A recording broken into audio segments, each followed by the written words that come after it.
I first met Ninoy Aquino when I was a non-entity, living in New York, lobbying for our country at the United Nations and in the US Congress.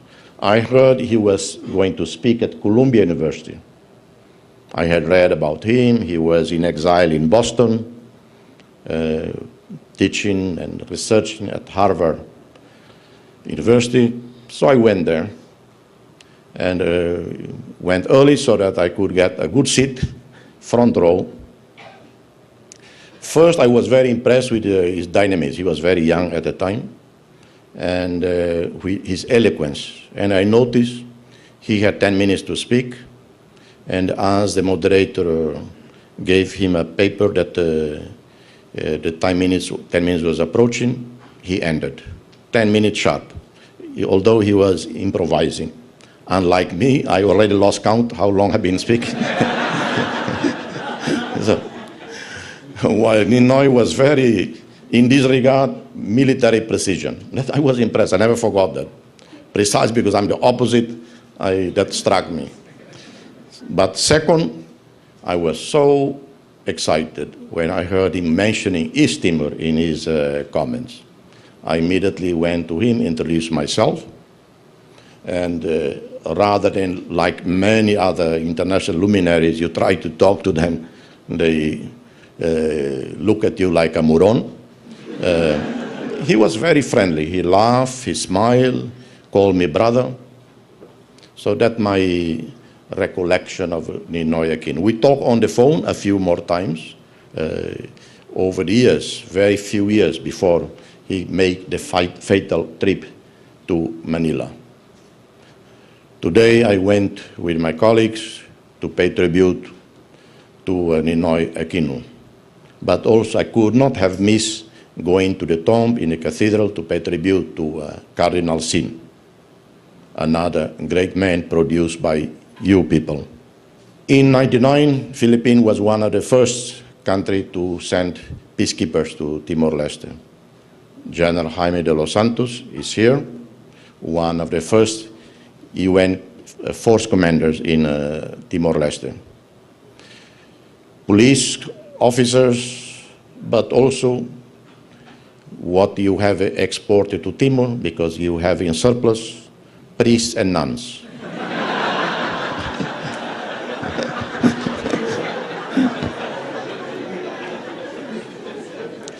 And I have to say, we have had fantastic Filipino priests and nuns over the years.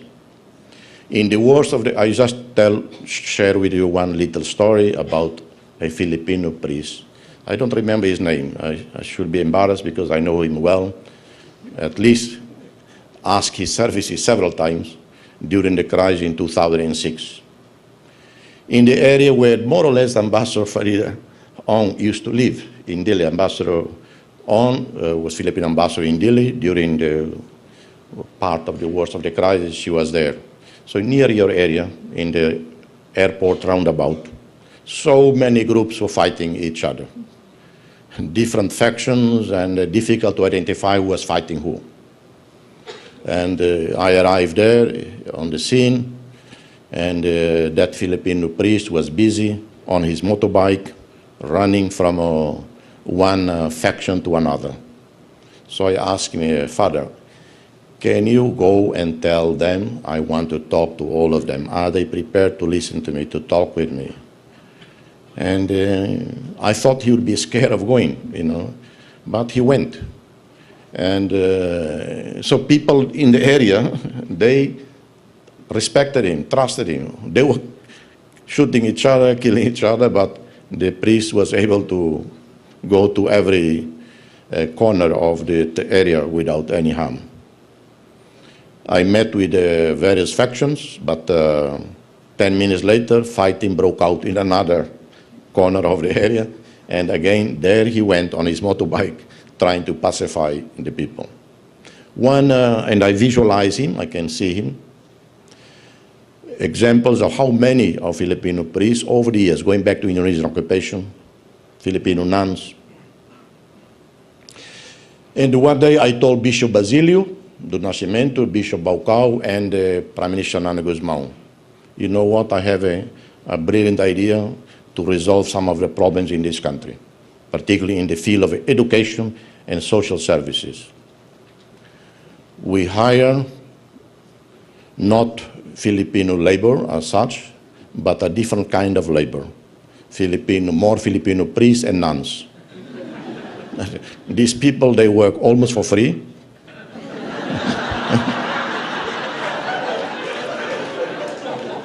Unlike, World Bank consultants. And Bishop Basilio said that was a very good idea. Shanana also agreed, a very good idea. So we might do an agreement with Archbishop of Manila, some labor contract with Filipino priests and nuns. Well, to help in our schools, we have a student population exploded, enrollment exploded, classrooms increased, but quality of teachers, number of teachers, not. And priests and nuns are usually highly educated people. They have at least an equivalent of some bachelor's degree. Very solid English. So why not hiring a Filipino nun? You pay her $100, and because they don't get any pay in Timor. And I presume in the Philippines also they don't get any pay. So I thank you very much for your attention. And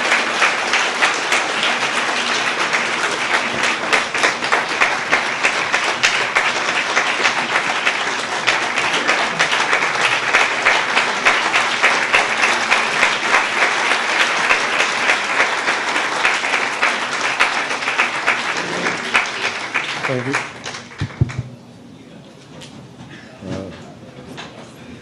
Thank you very much, Brother Jose. When we invited Jose to this, to come to this lecture, he told me, I just don't want to speak. I also want to listen to others and would like to give time to others to talk about what I will talk about. So we invited 3 distinguished panelists who will respond to his very colorful and comprehensive lecture to us. I first call on a professor from this university, Professor Miriam Coronel Ferrer.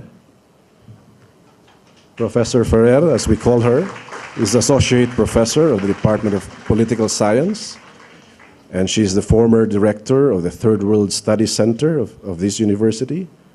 She had a visiting scholar professorship at Hiroshima, and she was among the nominees, along with our other panelists, to the 1,000 Women for Nobel Peace Prize in 2005. And she currently is the lead convener of Sulong Karil, a nationwide citizens network promoting and monitoring observance of the Comprehensive Agreement on Respect for Human Rights and International Humanitarian Law signed by the Philippine government and the National Democratic Front. Professor Iye, as we call, please. Maraming salamat, Gus. Magandang hapon po sa inyong lahat, Your Excellency, President Horta, President Roman, and our distinguished guest this afternoon. It's very heartening to find that President Horta never got tired of making UP part of his itinerary, well, here in the Philippines, whether it's the aborted 1994 event or this quite grand forum today, or even just a small workshop or discussion group that we had some time ago at the Third World Studies Center, maybe with just about 5 of us talking about these issues that you are facing. I understand that one of your missions for this trip is to sign a memorandum of agreement for education exchange. And hearing about that,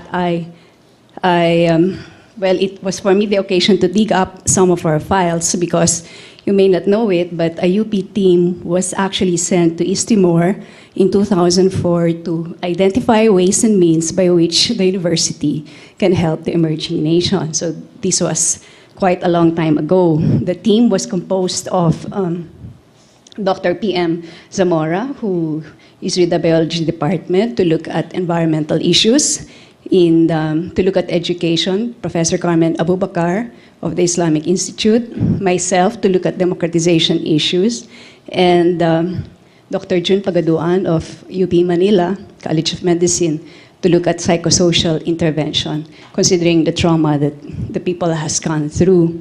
So actually, we already have a blueprint. This is a blueprint for possible assistance that can come by way of maybe particularizing the different areas, whether in the form of teacher training, which our College of Education can actually provide, along with so many other institutions within the university. From democratization, we have these various elements with regards to, say, strengthening civil society groups, other areas having to do with capability building for livelihood and other socioeconomic enterprises, whether from UP Diliman, UP Visayas, or wherever. In any case, it's here. The files are here, and I'd be very happy to present it once again to you and also to President Roman to see how we can all continue to build on this. And hearing about how high your per capita income has been, all the revenues you're giving, probably you can even fund some of these activities. Well, we might not expect really UP to have these funds, or of course you can also work out finding some resources to make all of this possible. Also, I'd like to say that even though this study was made way back in 2000, given all the difficulties that the difficulties of nation building that you and we are experiencing, I think many aspects of the recommendations would still be very relevant. So just like you, the Philippines is still in this very formative process of nation and state building, even though in fact we have a much longer history as a republic, an independent republic.